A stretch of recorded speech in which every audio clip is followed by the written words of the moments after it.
Holst was absolutely desperate to be involved in the First World War, and unfortunately his health wasn't good enough for him to be able to do so. But he was able to go out to Salonika with the YMCA to teach music to the troops, and he also organised concerts to entertain them as well. So the event today is all about Holst in Salonika and the food that the troops may have eaten in Salonika. Some of the food that Holst himself would have eaten with the YMCA and also within Salonika itself, but also some of the food that the troops, reflecting their diversity. Some of the troops were Indian, North African, obviously there were French troops, the Serbians. So some of that food is reflecting the types of food that they would have known from home.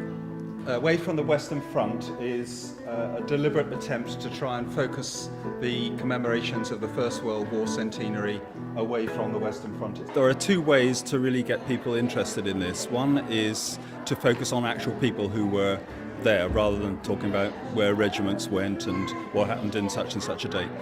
So focusing on the actual experience of a person so that they've got letters to them, photos and so on, it becomes alive. Once you've got that material, the research material, is to use it to make a meaning for yourself so that you have a work of art coming out of it, or a piece of music, or some drama, or an animation or something like that, so that you've had a chance to actually identify with this person and find out what it means to you. So that's really what this whole project has been about, is to get people to think about the life of Holst in Salonika, but in a way that is personal to them, through music, through food, through talking about his life and things that he did.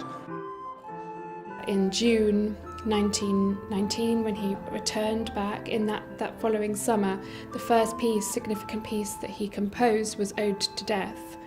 And Imogen Holst, his daughter, is on record saying that it was dedicated to his friend Cecil Coles, who was a First World War composer and perhaps one of the biggest losses in terms of composers who died during the First World War.